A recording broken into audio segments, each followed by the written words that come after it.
Amigos do canal de esportes da Jovem Pan, estamos aqui, eu, André Ranieri, ao lado de Bruno Prado. Tudo bem, Bruno? Beleza, tudo bem. Para falar da sensação do futebol mundial nesse momento. Aliás, já deixe seu like no vídeo, se inscreva no canal se você ainda não conhece aqui o canal de esportes da Jovem Pan e ative as notificações. O Ajax é o time sensação do mundo nesse momento, não só da Europa. Conseguiu eliminar a Juve nas quartas de final da Liga dos Campeões, já tinha passado pelo Real Madrid. O que você pode falar? Depois a gente vai setor por setor, mas o que você pode falar desse time sensação do Ajax nesse momento, Bruno Prado? Então, é um time muito agradável de ver jogar e o Ajax, ele tem um histórico, né, uma maneira de jogar muito característica, né, do futebol holandês. O futebol holandês ele é normalmente ofensivo, de toque de bola, de velocidade, e o Ajax tem uma influência muito forte ali de Johan Cruyff, da Holanda lá atrás, de Rinus Michels, enfim, que também, sim, o Van Gaal, esse time do Van Gaal eu vi bastante, o time que foi campeão da Liga dos Campeões em 95, depois ganhou do Grêmio no Japão, um time que era muito forte e era a base da seleção da Copa de 98 da Holanda, que era uma seleção muito boa.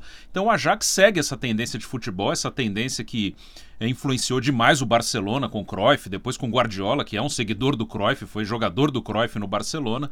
Então o próprio técnico do Ajax, o Erik ten Hag, ele trabalhou com o Guardiola no Bayern de Munique. Então é uma maneira de jogar histórica do Ajax que eles mantêm ao longo dos anos e está funcionando muito bem na atual temporada.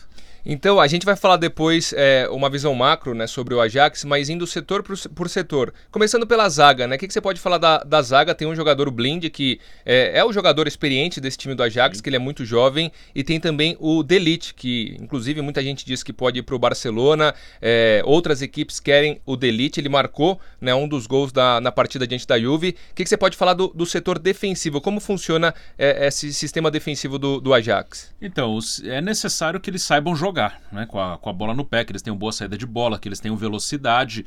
O sistema de jogo pede isso, né? O De Ligt é um jogador muito acima da média, né? Ele só tem 19 anos, é o capitão do time, então provavelmente ele tem uma força de liderança também no time do Ajax, apesar de muito jovem, e um jogador com muita velocidade, com técnica. É um zagueiro que deve estourar fácil no cenário europeu.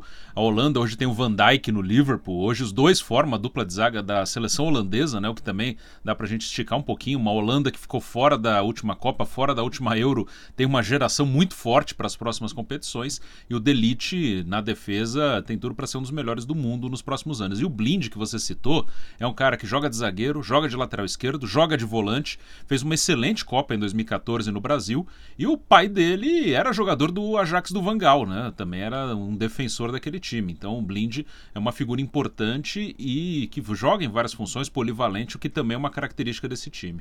Exatamente, até em cima disso, Bruno, eu ouvi um podcast do Futuri que fala justamente sobre o Ajax, né? E em relação a esses dois jogadores, o Blind, ele tem uma função essencial nesse time do Ajax, já que o desenho, quando o time ataca, é diferente do desenho quando o time defende. E o Blind, uma curiosidade muito interessante que eles falam nesse podcast, é o seguinte: na Holanda, e principalmente no Ajax, no Brasil, quando o jogador tem qualidade, o que você faz? Ele é zagueiro, você transforma em volante. Sim. Ele é volante, você transforma em meia. E no Ajax eles fazem o contrário. Então o De Jong, que a gente vai falar já, é um exemplo de um jogador que foi recuado e até de zagueiro ele joga. E o De Ligt também, que ele era meia e hoje em dia ele joga como zagueiro. Então o fato de você, ao invés de adiantar esses jogadores e na verdade você recuar, você faz com que eles se destaquem em relação aos concorrentes, né? Então também é um ponto que vale ser destacado aqui. Sobre o meio de campo, dois jogadores principalmente, né? O Van de Beek, que é meio que um jogador fantasma do Ajax, que eles até falam nesse podcast também, ele tá em praticamente todas as partes aí do campo, e o De Jong, que já tá vendido ao Barcelona e que também é o jogador, talvez o pilar do time. Parece que o time todo se desenha em volta do De Jong. O Frank de Jong é o cérebro do time, né? O cara que dita o ritmo, a bola passa no pé dele o tempo inteiro. Então combina perfeitamente com o estilo do Barcelona, seu futuro time. De Jong é um jogador especial. Até no que você falou é muito interessante dessa coisa de recuar jogadores técnicos. Porque, assim, falando de uma maneira bem a grosso modo, o jogo começa lá atrás, principalmente para times com essa proposta. Então é muito bom que é fundamental, né, que você tenha jogadores de qualidade mais atrás, para iniciar a saída de bola, para ditar o ritmo. E na frente é um momento mais de definição, né? De velocidade, drible. Às vezes esses caras que são muito técnicos, eles não têm muita velocidade. Então eles sofrem mais à frente, onde tem menos espaço. Atrás, com a técnica que tem, com a visão de jogo, eles acabam evoluindo bastante. Então o De Jong é um jogador desse estilo.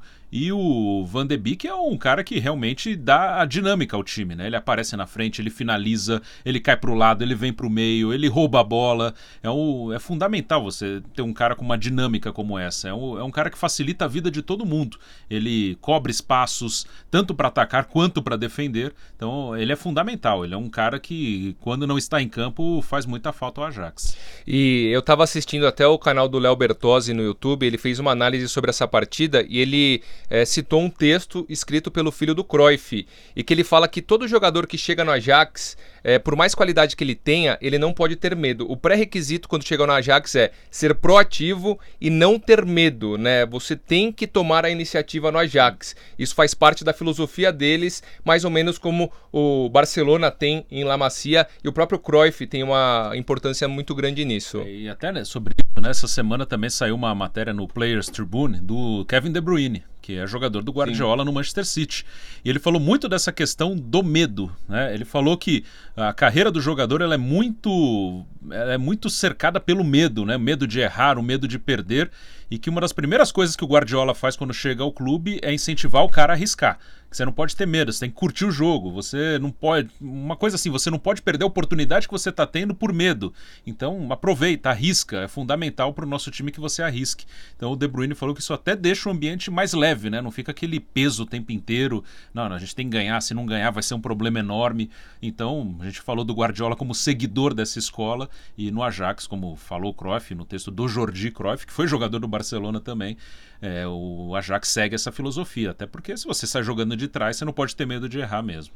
E agora chegando no ataque, né? São 3 jogadores. Vale destacar que o Ajax ele vem jogando pelo menos de formas diferentes no campeonato holandês, onde o Dolberg tem sido titular em vários jogos, ou seja, uma referência, né? Um jogador mais de força, um centroavantão. Só que na Liga dos Campeões a escolha, inclusive, é pelo David Neres. Ele tem uma importância muito grande nisso. Então tem o Tadic, que é um jogador que ele faz todas as funções do ataque, mas especificamente contra o Real Madrid ele foi uma espécie de falso 9, né? Foi a referência que não era referência, e o Ziyech e o David Neres, jogadores de maior movimentação, caindo pelos lados na maior parte do tempo. O que a gente pode falar sobre esse ataque do Ajax, principalmente na Liga dos Campeões, que é um ataque mais móvel e mais leve?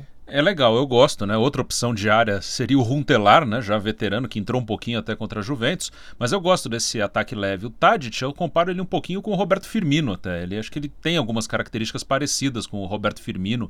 É um centroavante que sai da área, que articula, que participa das jogadas, que abre espaço para que os outros entrem, né? Que não necessariamente seja o artilheiro do time, o Tadic, como o Firmino faz mais ou menos no Liverpool. O Ziyech é um cara que eu acho que tem também a capacidade de articular, ele também trabalha lá na frente, mas tem a capacidade de trazer para o meio e virar um articulador. E o David Neres é o cara mais direto, de drible, de velocidade, de quebrar defesas, de dar profundidade, de dar amplitude. Enfim, eu gosto muito do David Neres. Ele tem uma personalidade muito forte. O David Neres já tem essa coisa do não ter medo de errar naturalmente. Já no São Paulo, eu lembro que o primeiro jogo dele contra o Fluminense no Rio, São Paulo brigando lá embaixo, e ele entrou no meio do jogo com uma personalidade impressionante. Ele mudou o time naquele jogo. Então ele chegou no Ajax muito à vontade, teve os seus altos e baixos, chegou a cair um pouquinho de produção, cogitaram até uma saída dele para o futebol chinês, aí por muita grana. Ele permaneceu e faz uma grande Champions League. David Neres é um cara que começa muito bem a sua vida na Europa. E quando parecia que ele já tinha evoluído muito rapidamente, ia dar uma estagnada, né, natural até pela idade, ele evoluiu mais rápido ainda e vem chegando num patamar que, de fato, pouca gente imaginava que, quando ele saiu do São Paulo, que ele chegaria tão rapidamente nesse patamar. E até falando em seleção brasileira, mais uma vez ele mostrou que ele é um cara que não sente, né? Ele entrou contra a República Tcheca, um jogo que não estava fácil. Foi decisivo para a virada da seleção naquele jogo, e ali, para mim, ele cava um lugar para permanecer no grupo por muito tempo e até pode brigar por vaga de titular. Acho que a ponta direita, onde ele gosta de jogar, é uma vaga muito aberta na seleção e que ele pode até brigar por essa vaga. Verdade, e inclusive ele jogou pela esquerda, né, contra a Juve, mas ele tem capacidade de fazer várias funções, exercer várias funções ali no ataque, e provavelmente acredito eu que ele estará na Copa América. Alguns dados aqui sobre esse time do Ajax: ele foi vice-campeão da Liga Europa na temporada 16-17, perdeu para o United na final e tinha uma média de idade de 22 anos, chegou à decisão, perdeu para o United, um time muito mais cascudo, com uma média de idade de só 22 anos. E um outro detalhe que chama atenção é que nessa final da Liga Europa 16-17, 8 jogadores estiveram em campo contra a Juve na última terça-feira. O Onana, goleiro, o Veltman, o De Ligt, o Schoen, o Ziyech, o Van de Beek, o Frank de Jong e o David Neres, ou seja, eles conseguiram manter boa a espinha dorsal do time. E hoje a média de idade é de 24 anos. E também vale destacar, Bruno Prado, até para você dar uma visão mais ampla, mais macro sobre esse Ajax, o faturamento do Ajax é de 92 milhões de euros, pelo menos foi esse o faturamento na última temporada. Não está nem entre os 30 maiores faturamentos da Europa, então vale ser destacado, já está entre os 4 principais clubes da Europa, mas não está nem entre os 30 maiores faturamentos da Europa. O Ajax ele marcou 159 gols nessa temporada, 106 gols no holandês, 19 na Champions, 17 na Copa da Holanda, 17 em amistosos, uma média de gols de 3,5 por jogo, Bruno Prado. É impressionante o que vem fazendo esse Ajax nessa temporada, né? A média de gols é um absurdo, é muito legal, ultrapassando a marca dos 100 gols. E sobre o mercado, né, os números do Ajax, o orçamento, o lugar dele no mercado. O futebol holandês é vendedor, né? O futebol holandês revela bastante, busca jovens também em outros países. O Vampeta jogou na Holanda, no PSV, e ele fala, né, a Holanda também busca muita gente nos países nórdicos, né, na Dinamarca, na Finlândia. Tinha o Litmanen naquele Ajax, agora tem o Schoen nesse Ajax, que é dinamarquês, o Litmanen era finlandês. Então o Ajax ele busca também, o futebol holandês busca nesses mercados e vende para os grandes, né? Acho que agora vai ser muito difícil o Ajax segurar essa base, depois da Liga Europa conseguiu, agora vai ser quase impossível, já perdeu o Frank de Jong para o Barcelona, mas o lugar hoje do futebol holandês é um mercado vendedor. Mas mostra que é possível fazer um bom time sem necessariamente investir tanto.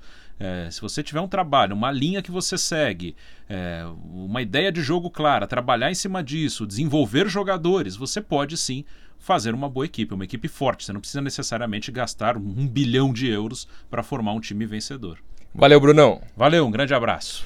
Então se inscreva no canal aqui de esportes da Jovem Pan, ative as notificações, deixe o seu like no vídeo e também comente, dê sua opinião sobre o Ajax, sobre futebol de um modo geral, futebol europeu, e indique o canal para os seus amigos, beleza? Grande abraço, pessoal, até a próxima.